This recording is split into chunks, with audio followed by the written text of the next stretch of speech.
एक normal working day और अचानक सब बदल जाता है। हथियारबंद लोग सीधे बैंक के अंदर। एक पल की शांति और अगले ही पल खौफनाक हिंसा। ये किसी एक्शन फिल्म का सीन नहीं है, ये बिल्कुल रियल है। एक ऐसी घटना जिसने आम लोगों को सीधे डर के साए में ला खड़ा किया। इस एक्सप्लेनर में स्वागत है। आज हम उस रियल घटना का टैक्टिकल ब्रेकडाउन करने वाले हैं जिसने सूरत की सुरक्षा को हिलाकर रख दिया है। Surat State Bank of India breach, एक ऐसी जगह जहां से दिन दहाड़े 52 लाख रुपए की लूट हुई। बिना किसी अफवाह के हम पूरी तरह से तयशुदा तथ्यों पर फोकस करेंगे क्योंकि ये एक सीरियस और लगातार डेवलप हो रहा केस है। Okay, let's dive into this. पहला पॉइंट, द आर्म्ड ब्रीच। सोचिए, बैंक एक ऐसी जगह होती है जहां कड़ी सुरक्षा की उम्मीद की जाती है। वहां अचानक इतनी वायलेंटली घुसना, एक गैंग में आखिर इतनी हिम्मत आती कहां से है कि वो सीधे एक बैंक पर दिन दहाड़े धावा बोल दे। उन्हें अच्छे से पता था कि वो कानून को ओपन चैलेंज दे रहे हैं।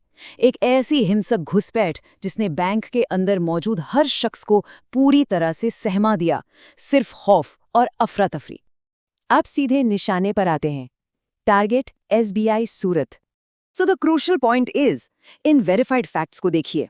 लोकेशन सूरत शहर, target state Bank of India और थ्रेट एक फुली आर्म्ड गैंग। सूरत जैसी तेजी से बढ़ती इकोनॉमी में SBI जैसा बड़ा इंस्टीट्यूशन टारगेट होना साफ बताता है कि ये लोग एग्जैक्टली जानते थे कि उन्हें क्या चाहिए। उन्हें पूरा अंदाजा था कि 52 लाख रुपए जैसी बड़ी रकम कहां और कैसे मिलेगी। ये तीनों पॉइंट्स एक बिल्कुल क्लियर तस्वीर देते हैं कि ये कितना वेल प्लान था। इस सब के बीच द पुलिस रिस्पॉन्स। जैसे ही बैंक के अंदर ये केओस हुआ, इमीडिएटली लॉ एनफोर्समेंट एक्शन में आई।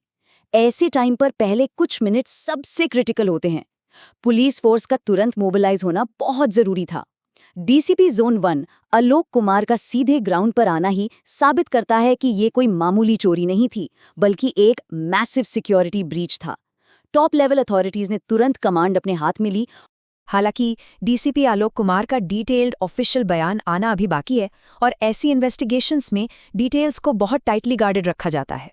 लेकिन उनका डायरेक्ट इन्वॉल्वमेंट ये बता रहा है कि पर्दे के पीछे एक बहुत बड़े लेवल पर एक्शन प्लान पर तेजी से काम चल रहा है। एक हाई स्टेक्स ऑपरेशन जहां प्रशासन सोच समझकर और पूरी ताकत के साथ आगे बढ़ रहा है। Let's move to Cure and see how this builds. The hunt begins. अब एक बहुत बड़ा सवाल यहाँ उठता है।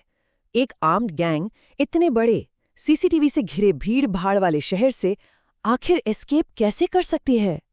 52 लाख रुपए लेकर इस भीड़ भाड़ में हवा हो जाना सच में लॉ एनफोर्समेंट के सामने एक मॉन्यूमेंटल टास्क है। ये सिर्फ एक आम इन्वेस्टिगेशन नहीं है, ये टाइम के खिलाफ एक रेस है। उन्हें इन संदिग्धों को तब तक ढूंढ निकालना है जब तक कि वो हमेशा के लिए गायब ना हो जाएं। तहकीकात पूरी तरह से एक्टिव है, कहानी अभी भी अनफोल्ड हो रही है। लेकिन इस शॉकिंग बैंक हाइस्ट ने हमारे शहरों के सिक्योरिटी क्लेम्स को जरूर एक्सपोज कर दिया है। क्या हमारी स्ट्रीट्स और इंस्टीट्यूशंस सच में उतने महफूज हैं जितना दिखाया जाता है?